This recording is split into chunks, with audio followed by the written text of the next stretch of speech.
यादों का सफर रायपुर से स्वीडन तक।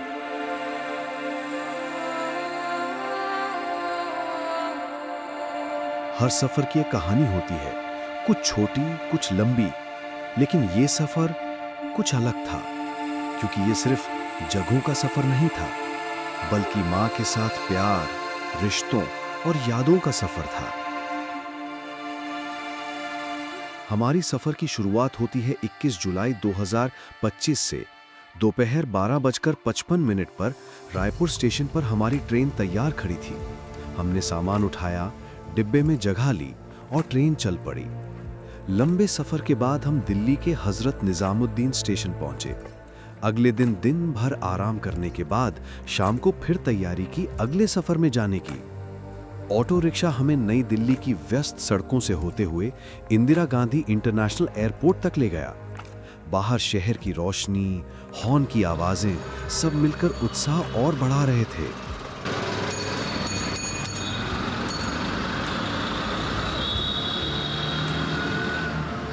एयरपोर्ट जा रहे हैं और अब यहाँ से हमारी यात्रा प्रारंभ होती है। इसके बाद से अभी हम मिलेंगे सीधा स्वीडन में। एयरपोर्ट पर हमने चेक इन और सिक्योरिटी पूरी की और इंतजार करने लगे। रात के 2 बजे बोर्डिंग का ऐलान हुआ। लुफ्थांसा का विशाल एयर बस उड़ान भरने को तैयार है। हम लंबे कॉरिडोर से गुजरे, सीट पर बैठे और जैसे ही इंजन गरजे, दिल की धड़कनें तेज हो गईं। Kindly make sure that your hand baggage is stored safely and does not block an aisle or an emergency exit. Please switch off your laptop and place it in your hand baggage. You're welcome to use lighter devices such as mobile phones or tablets in flight mode. If you wish to use Lufthansa Flynet or the telecom hotspot on board, please activate the Wi-Fi function. खिड़की से बाहर देखा, भारत की रोशनियां धीरे धीरे अंधेरे में गुम हो रही थीं। 8 घंटे आसमान में सफर किया। मां बगल में बैठी अपने हवाई सफर के मजे ले रही थी। उसकी आंखों से नींद गायब थी।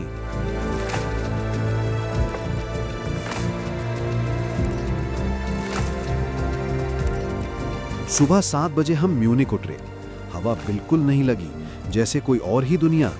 एयरपोर्ट का कुछ अलग ही माहौल था। एयरपोर्ट पर हम फटाफट अपना सिक्योरिटी क्लियर करने के बाद हम अपने अगले फ्लाइट में बैठने के लिए जाने लगे।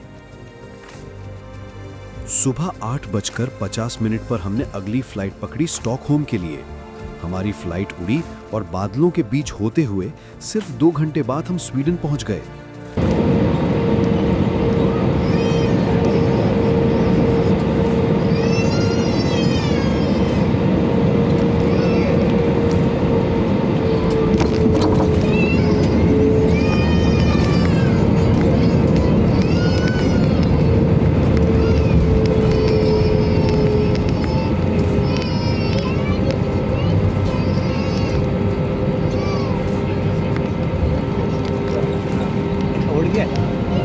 स्टॉकहोम एयरपोर्ट काफी खूबसूरत था।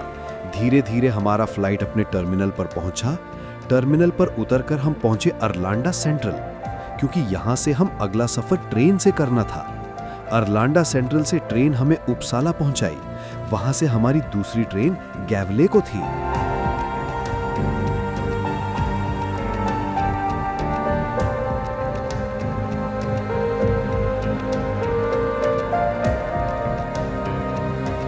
जैसे ही हमारी ट्रेन गैवले स्टेशन पहुंची, स्टेशन पर मेरा भाई इंतजार कर रहा था। वो लम्हा अनमोल था। हम साथ में कार से उसके घर पहुंचे। गैवले स्टेशन से घर तक का सफर काफी खूबसूरत था।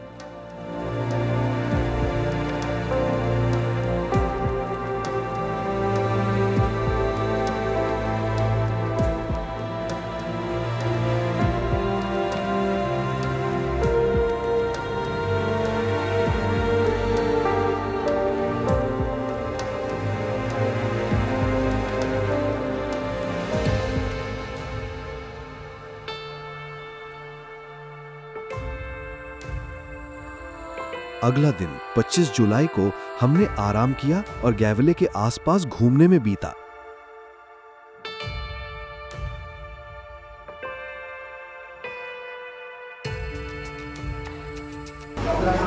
अभी हम रेस्टोरेंट में बैठे हुए हैं और नाश्ता कर लिए।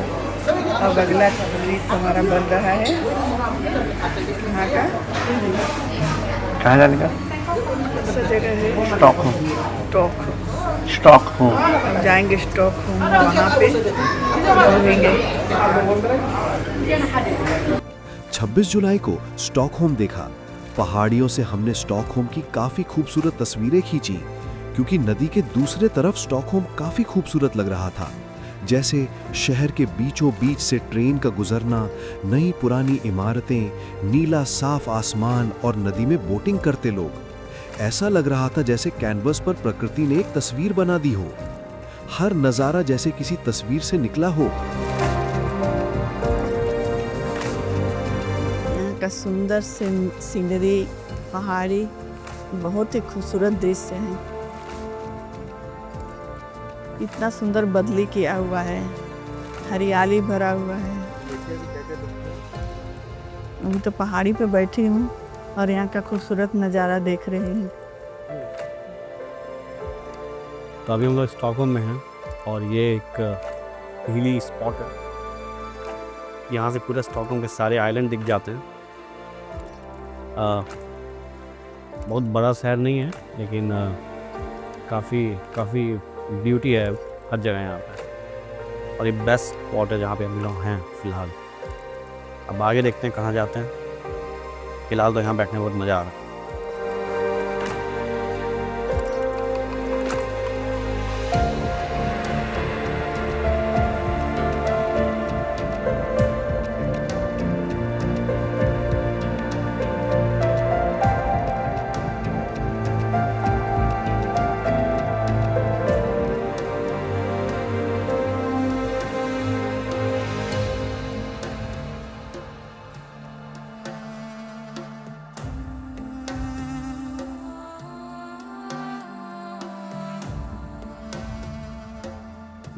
My country is India, but I stay in Sweden, and more precisely a bit north of Stockholm, around 200 kilometers. And my mom is here, my brother is here. That's why I'm, roaming around a bit in the city center of Stockholm. We just had a very nice meal. What did we have? What did we eat, mommy? हम लोग ने क्या खाया? डोसा। डोसा। कौन सा डोसा? क्या अंग्रेजी में नाम है, मेरे को समझ नहीं। Mysore masala dosa. Mysore. Mysore. So that's what we had, and some mendu bada. And now we are sitting in the park, chilling a bit, and let's see how the time will fly from this point onwards. Definitely expensive, but people also earn a lot here, so you won't really feel the much of a difference in terms of when you buy or go to a restaurant or do any other things. You get a higher salary, you pay a good amount of tax, and you get all the benefit back. You don't have to pay for anything on the health. Your health insurance is paid by the government. All your medical expenses are taken care by the government also.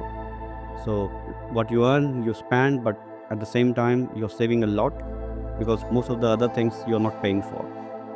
So yeah, it is expensive, but you won't feel it.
27 जुलाई को हम रेटविक पहुंचे, जहां vintage car week चल रहा था।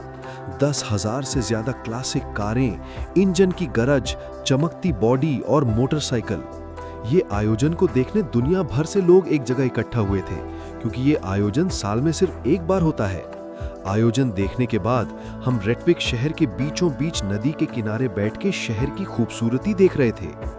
माँ के लिए ये सब नया था, मेरे लिए भूल ना सकने वाला एक खूबसूरत पल।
अगस्त को हमने 1800 किलोमीटर का रोड ट्रिप शुरू किया, स्वीडन से निकलकर डेनमार्क, फिर जर्मनी और अंत में नीदरलैंड। 2 देशों के बीच समुद्र के अंदर टनल, जर्मनी की ऑटोबान पर बिना स्पीड लिमिट के कारें उड़ती हुई निकल रही थीं। रोमांच अलग ही था। शेंजन वीजा होने के कारण हम बेरोक टोक एक देश से दूसरे देश आसानी से जा रहे थे। आखिरकार हम नीदरलैंड के शहर एल्मेरे पहुंचे, जो एम्स्टर्डम के पास है। 1 हफ्ता हम भाई के घर गुजारे, जिसे भाई ने अपने कड़े मेहनत से लिया है। वहीं हम साथ में खाना पकाना, बातें करना, हंसी मजाक और भी बहुत कुछ किया। तो अभी हम लोग नीदरलैंड्स में हैं और कल हम लोग स्वीडन से काफ़ी लंबी दूरी तय करके नीदरलैंड्स आए रोड ट्रिप से। और इतनी लंबी दूरी तय करने के बाद जो सबसे अच्छी चीज़ होगी वो है एक इंडियन फूड, वो भी अच्छी तरह से बना हुआ।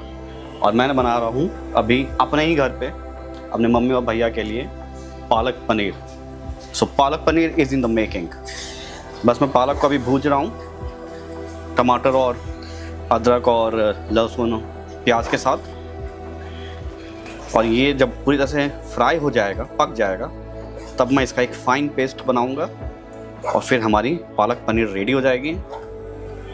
और उसके साथ हम खाएंगे मस्त घी वाले चावल और फुलके।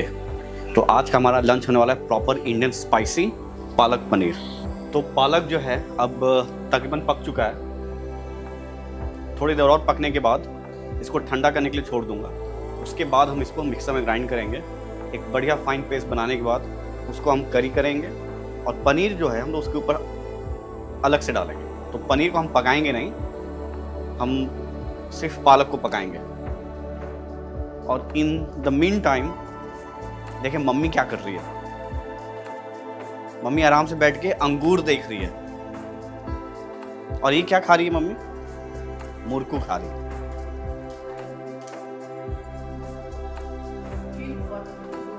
दोनों एंजॉय कर रही है। और ये मेरा लिविंग रूम है प्रॉपर।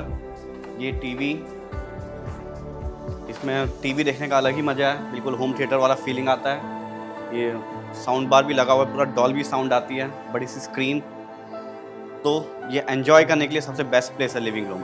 और वो आगे लूना हमारे घर की रखवाली करती है और सबका ध्यान रखती है, हमारी प्यारी बिल्ली लूना। अगले दिन हम नीदरलैंड और बेल्जियम घूमने को निकले। मास म्यूजियम एंड द स्ट्रोम, एंटवर्प का Meir market, cheese museum, Antwerp central railway station.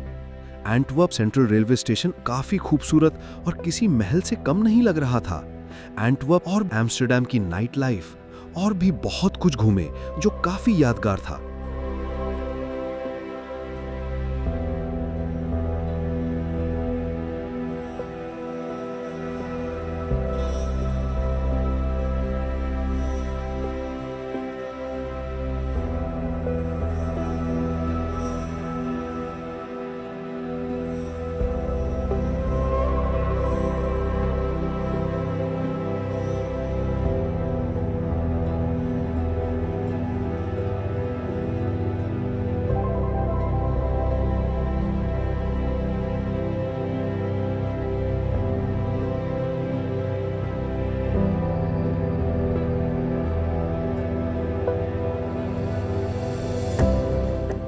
अगस्त को वापसी शुरू की। 11 अगस्त को हम फिर गैवले लौटे। 13 अगस्त को स्टॉकहोम से म्यूनिक पहुंचे, पासपोर्ट पर स्टैंप लगा और आखिरी उड़ान के लिए तैयार हुए। दोपहर 1 बजे म्यूनिक से रवाना हुए और 14 अगस्त की रात 11:55 पर हम दिल्ली पहुंच गए। रायपुर की ट्रेन 1 बजे की थी, मगर 5 घंटे लेट हो गई। आखिरकार ट्रेन आई, हम चढ़े और बढ़ चले अगले सफर को। 15 अगस्त दोपहर 2 बजे हम रायपुर पहुंचे। लेकिन ये सफर सिर्फ किलोमीटरों का नहीं था, ये उन लम्हों का सफर था। माँ की मुस्कान, भाई का स्वागत, रेटविक की कारें, ऑटोबान का रोमांच, एम्स्टर्डम की गलियां। ये सिर्फ यात्रा नहीं थी, ये जिंदगी का एक अध्याय था। और इसने सिखाया, घर कोई जगह नहीं, घर तो वही है जहां हम साथ हुए।